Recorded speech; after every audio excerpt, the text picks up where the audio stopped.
Hi.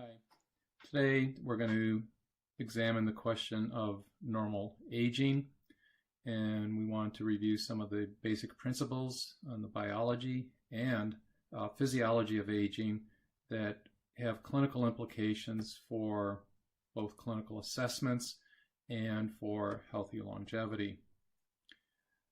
I'm reminded of this poem by T.S. Eliot, With Each Patient Encounter. I've lost my sight, smell, hearing, taste, and touch. How should I use them for your closer contact? This reminds me of the neurosensory impairments that older adults have, and often our communication has to be guided by an appreciation for the fact that older adults may have hearing impairment as well as visual impairment.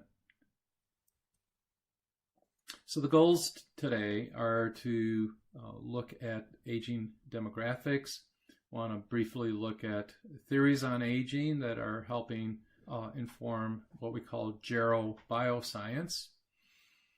And we want to be able to distinguish normative aging from disease and old age. You know, it used to be that people thought that memory loss was a normal part of aging, and it wasn't really until scientists and clinicians gave that condition a name, Alzheimer's disease, that people actually understood it to be that as a disease rather than a normal process of aging. So some people say that aging is not a disease, and I think that's a good understanding of how we should view the older adult population. Well, this may seem like a simpleton question, but quite honestly, 30 years ago, people thought that aging was irreversible. Over the years, research has shown that aging actually can be stopped and possibly reversed, and so this perspective has changed considerably. So in the left column, we see the traditional view is that aging is an inevitable process, biological breakdown, is cumulative and irreversible. And so the approach is to ameliorate aging problems with medications, pain control, and it's a very disease-oriented process. But on the right-hand column, really the question becomes that if we slow the aging process or stop it through a variety of means, which may include things like plant medicinals in combination with biologics, that by slowing the rate of aging even, that we may be able to prevent age-related diseases. Now, the converse of this is to think about something like diabetes, which is an aging accelerant. And so it would be true that a lot of the age-dependent diseases are more often seen in the diabetic population than in the non-diabetic population, so that you see both ends of the spectrum of how there may be populations of older adults that have accelerated aging and those that have a slower rate of aging. And the question is, what can we do to mitigate the rate of aging? And we'll offer you some ideas as we move along here. So some common principles. One is that there's a disconnect between your biologic age and your chronologic age, and recent research shows that dramatic situation in terms of some of the population being older than they actually think they are, and then some of the individuals in a population actually being younger than their chronologic age from a biologic perspective. The other point is that organs age at different rates, and so the most impressive example is the involution of the thymus gland, where by basically the age of 20, the thymus gland is fully involuted, and the immune system has been established as a consequence. Other organs, such as the brain, do not age at quite the same rate, obviously, and other organs, such as liver, have regenerative capacity. Certainly the brain has neuroplasticity and regenerative capacity, but at a very different level than, let's say, liver. And the other principle that we alluded to earlier was that the rate of aging can be slowed and reversed. And we'll talk a little bit about some research that supports that point of view. So here's what I was talking about in terms of the differences in a population where everybody here is the same age. They're 38 years old, and their biologic age was measured by a panel of measurements that include blood pressure, centripetal circumference, monocyte count, telomere length, and a variety of other measurements that give this composite score that represents a biologic age. And so you can see that it's a bell-shaped curve. Half the population at the age of 38 is older than 38, and half is younger. And the question is, what is it that causes this variation? You might also consider the fact that as we get older, 65 and older, let's say, the variation in our biologic age increases even more dramatically. And so that bell-shaped curve starts to flatten out or distribute it more. And the more recent conceptualization that 70 is the new 60 in terms of age might have some relevance as the population is aging and living longer and longer with each year. And it just reminds us of what kinds of things can we do as a population as well as individuals to enhance or extend that healthy lifespan. So the question here is that if you look at people that are to the right of the dotted line on this curve, what kinds of things can we prescribe for them that will move them to the left of that dotted line of 38 years old? And so some of those things are physical activity, nutrition would be two examples, and there might also be some chemotherapeutics that we can discuss as part of a research protocol that might influence that curve to the left, if you will. So take a look at these folks. Three gals here that would like you to estimate their age just for a moment.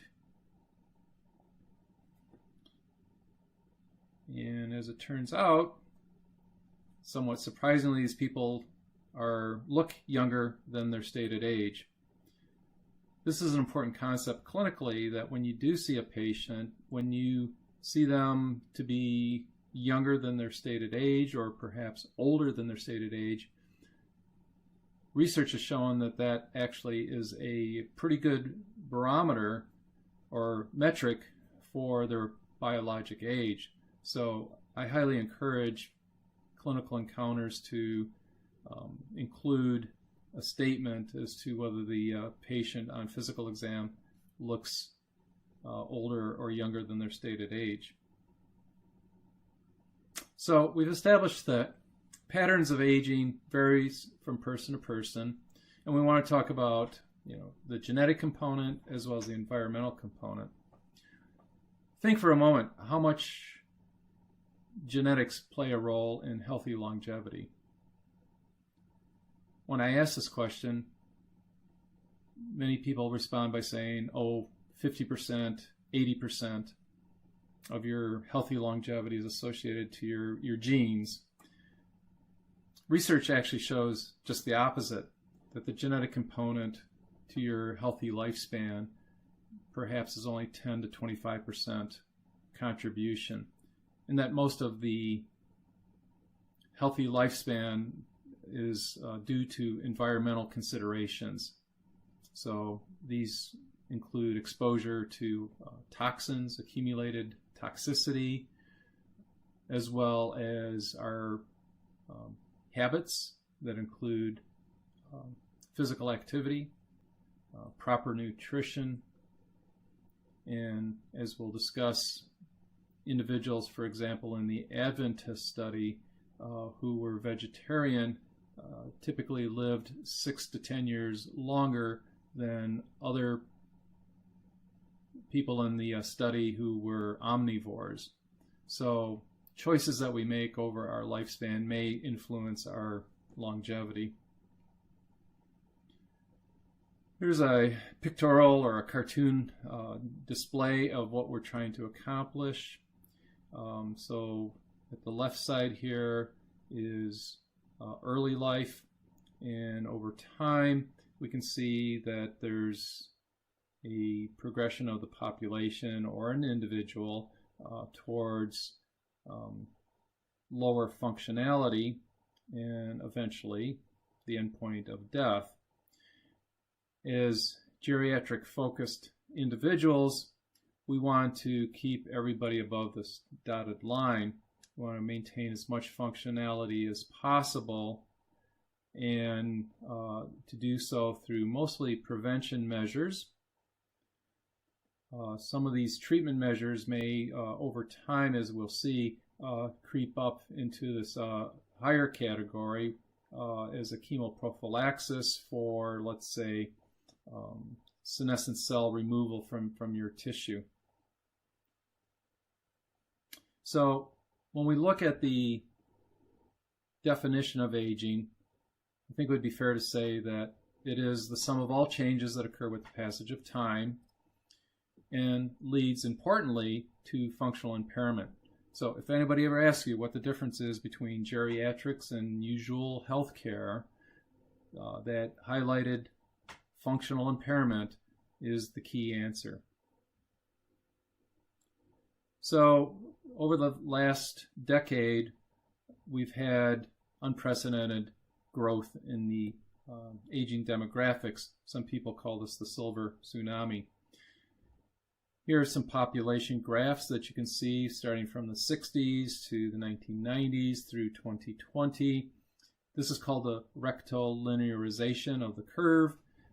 And you can see the baby boomers there in pink marching right on up and contributing now up to 18%, soon to be 20% of the overall population in the United States. So here's a distribution map by county that shows where older folks are located, up to 33% in some of these dark and blue areas. And just to look at the Great Plains, you can see both on the Canadian border and through the central parts, the rural parts of the Great Plains, actually consistently throughout the country, is where the oldest old reside.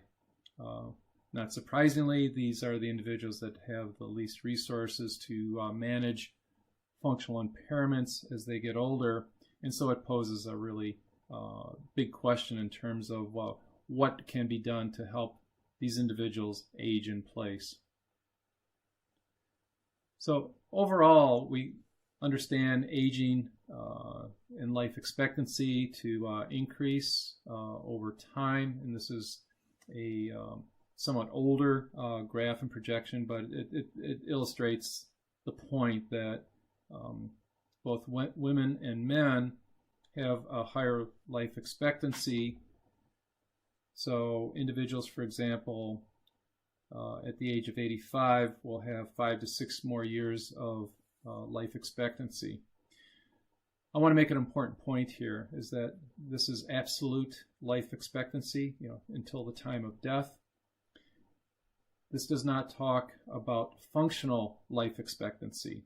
And so usually functional life expectancy goes hand in hand with absolute life expectancy, but there's a difference of about 2 to 3 years between the two. So in other words, if your absolute life expectancy is 91, you will spend 2 years prior to your death in some form of functional disability or impairment.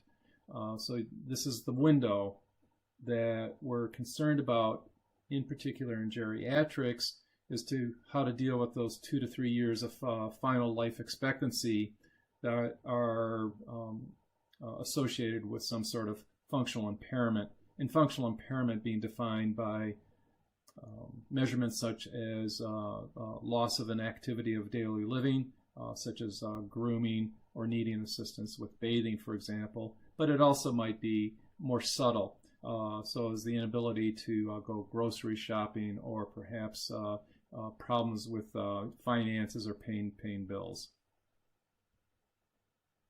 I'd like to just briefly discuss theories on aging.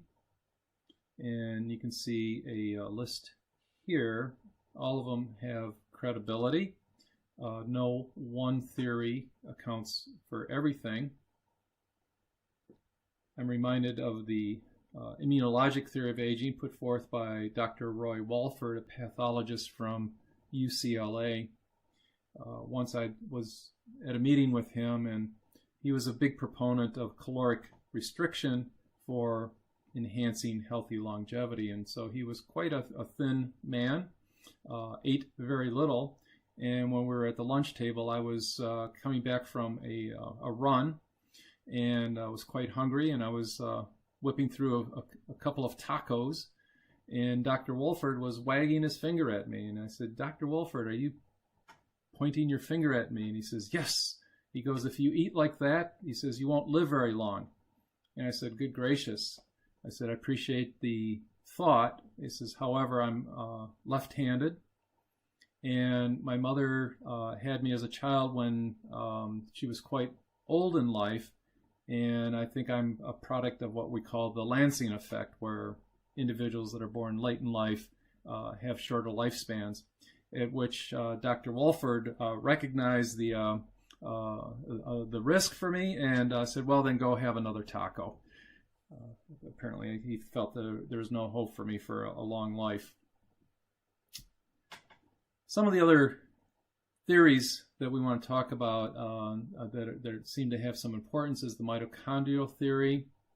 So researchers have found that mitochondria DNA mutations occur at a much faster rate than nuclear mutations, thus posing the mitochondria to be age-related dysfunction.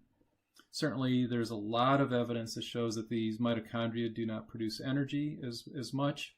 And in fact, there was an article somewhat recently that showed that 1-carbon metabolism is defective in T cells from aged donors, and that defect can be compensated for or reversed by glycine and formate supplementation. So that needs to be investigated clinically, obviously, but I think it offers some possible insights for clinically translating some observations that have been made in the biology of aging. One of the other points on the mitochondrial theory is that reactive oxygen species, ROS, oxidant injury also increase, and as a consequence that there's an increase in accumulated damage, particularly with proteins that start to cross-link or are damaged and become dysfunctional. This leads to an increased susceptibility to cell death and programmed cell death called apoptosis. Telomere theory got a lot of attention about a decade ago or so. These are the end plates of the telomeres that shorten, and they're seen when cells sequentially divide in a cell culture. They start to lose their replication capacity. They become inert, and if you measure these telomeres at the tips, they become very, very short. Part of the reason is that the enzyme that puts those endpoints and maintains them, the telomerase, its activity decreases with increasing age. Now, it turns out that certain conditions, disease, can impact telomere length. So, for example, HIV-infected individuals tend to have shortened telomeres compared to age-matched controls. People who are sedentary or obese have shorter telomeres than those who are active. Now, the good news is that if you increase your physical activity, you can actually put a little bit more length into your telomeres. So it is a reversible process. And one of the reasons that we would want to advocate increased physical activity and to reduce obesity for impacting biologic aging.